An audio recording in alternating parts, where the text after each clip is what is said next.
Thank you so much. So, Cyrise, tell us what we're doing. This is a really special moment for you, I know. We're going to be helping her implant a new name in her neshama. Shabbat Shalom, and I'm really honored that you'll all be here with me for this moment. Like many people of my generation, and I'll just disclose that I'm going to have my 50th birthday in a couple months. But like many, I know, right? So I was born in 1973, and like many people in my generation, I'm sure that was not uncommon to find out, when you were like 7 or 8 years old that you were Jewish, but not really have much context for that reality or experience. My family immigrated to the United States in the 1890s, and most of them, for various reasons, did whatever they could to assimilate. And then, of course, there's the usual family traumas like people dying too early and war, World War II, all these things that came into play that caused this line of Yiddishkeit and Judaism to almost be gone in my family. Now, my grandmother on my mom's side, which I called Grandma Bunny, her name was Bernice, I called her Grandma Bunny. She was the only one who kind of preserved a little glimmer of that for me, but it came in funny ways. Like when I would visit her house, she lived in Berkeley, and it was Friday night, it was Shabbos, we would get 2 squares of a Hershey's chocolate bar that she kept in her produce drawer. And it was also time for a very exciting moment of watching Lawrence Welk. That was Shabbos, right? And I always was like, why do we get the chocolate only on Friday nights, So I didn't know anything. And I really feel that the way that I came to Judaism, I would say back to it, because I kind of didn't really start there in some ways, was through the power and grace of my ancestors. Now, also like most people, I didn't really know who my ancestors were. I heard their names in conversations at my grandmother's house, Cousin Lenore, Cousin Morris, Grandpa Charlie, these characters who I knew only as fleeting little energies that flitted through my grandmother's stories. But well, I should say, and as I got more and more involved in their calls to me and exploring Judaism, I found out something. Jewish people have a Hebrew name. And I was so excited by this reality that, of course, I wanted one. And as I started working professionally in Judaism, which happened kind of concurrently with my love and falling in love with Judaism, people would often ask me for different ritual moments, what's your Hebrew name? I didn't have one. And I didn't know what it was going to be. So I went through baby name books and sat with a lot of things. And I kind of came to a name that was connected to things that were most close to my experiences of God. So I chose a name that brought in the energy of the moon, Levana, and of gardens, which is one of my greatest spiritual practice places, is in my garden. So I created a name, Levana Ganit, and that I chose was going to be my Hebrew name.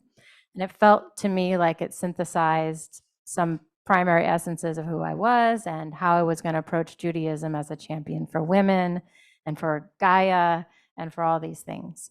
And that name has served me well. And Rabbi David told me that actually when you let go of a name, you're supposed to say Kaddish for it. So I'll invite that name today when we get to the Kaddish prayer. But recently it's become very clear to me that I need a new name. And then I read that Rabbi Nachman says that taking a new name is a form of tshuva, and that you can perform tshuva by kind of giving back that old name and shifting the energy of your whole life path by calling in this new name. Well, thanks to Ancestry.com, I seriously give the greatest and deepest thanks to the creators of those programs and the algorithms. If you know a few of your ancestors, it will suggest connections and pretty much fill in a family tree. And for the first year that I went down that rabbit hole, my family was wondering where the heck I had disappeared to. And then they'd find me in bed under the covers, and my son would call out, "Ancestry, Dad." That's where she is. I'm coming out in 5 minutes. But one of the things I found on Ancestry was a picture, the only one that I know to exist. Maybe there are others floating around, of my great-great-grandmother Hannah.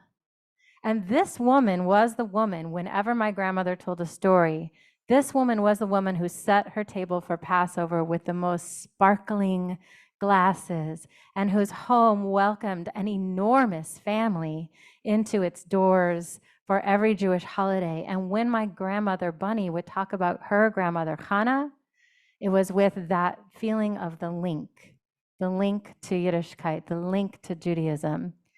And I love this picture. She looks to me so much like my grandmother, who I'll put these pictures out, who I'm hugging in this picture. I can see that they are from the same cloth. So I'm taking a new name today. Can I say what it is? So the name that I am taking is Chana Tzipora.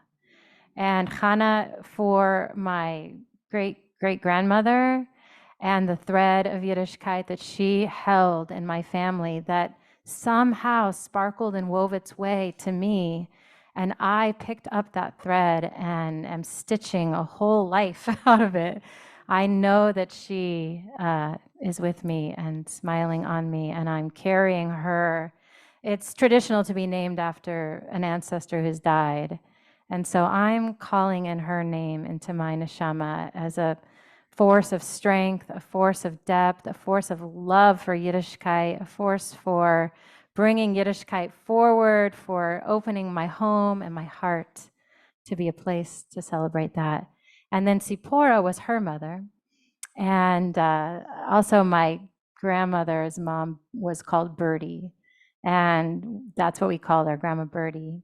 So Birdie, Chana, Tzipora, these women of strength, these women of my line, I'm inviting them into my neshama today and giving a new name as a form of returning and being reborn, having new life come into my life through the power of my connection to these women and my own ancestry. So thank you so much for being here. So the ritual of implanting a name, a Shem, in a neshama requires just a few acts on our part. So, Rabbi, yeah. The Torah is witness, so we want really the Torah to really hear this. If we can open it up a little bit. You can hold this slide.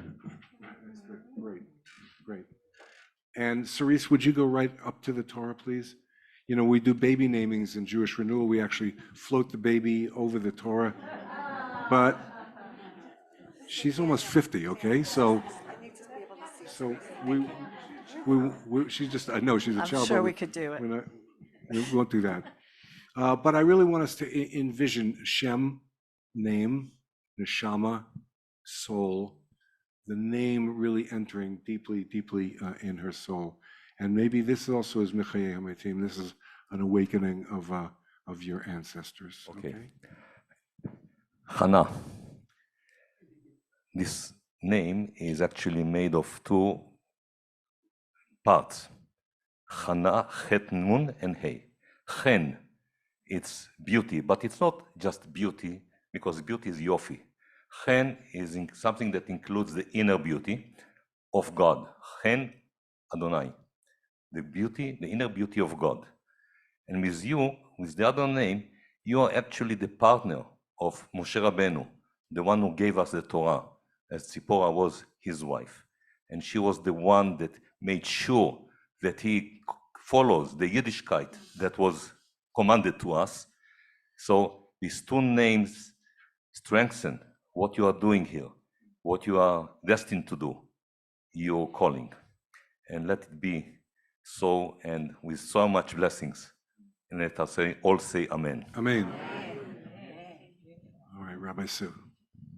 So Chana Tzipora, Chen is also grace.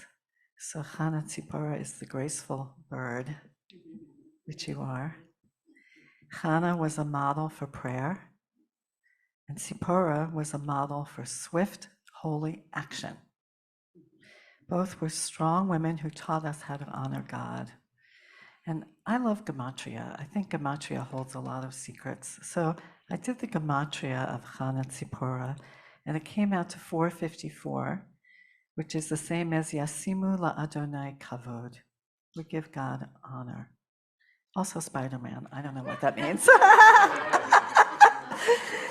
So not only do Chana and Tzipora personify honoring God, as do you, but they both Chana and Tzipora are models of loving connection to their partners.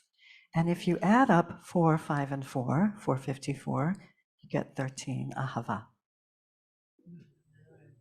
So, Misha Berach Avotenu V'Imotenu, may the Holy One who blessed our ancestors, Avraham, Yitzchak, Yaakov, Sarah, Rivka, Rachel, Leah, Bilhah, and Zilpah, bless you, Chana Tzipora, Bat Yonatan V'Yochana Esther, as you have come up to honor the Torah, to honor Shabbat, to honor this beloved joint congregation, to honor the holy Shekhinah on all 4 levels.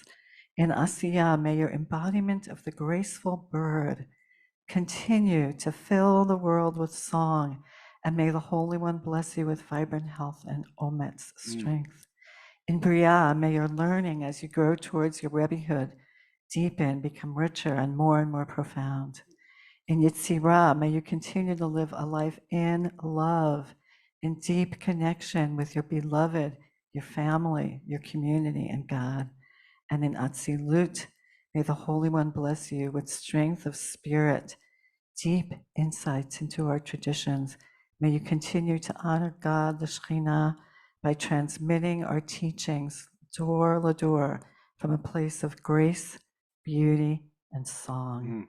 And amongst all your brothers and sisters in Israel and the whole world, we say a hearty Amen. Amen. Amen. Beautiful. So may your name in all of Israel be known as Chana Tzipora, and may you live up to your name, and may your name live up to you. May you see your name as your angel, as your partner. And we all say Amen.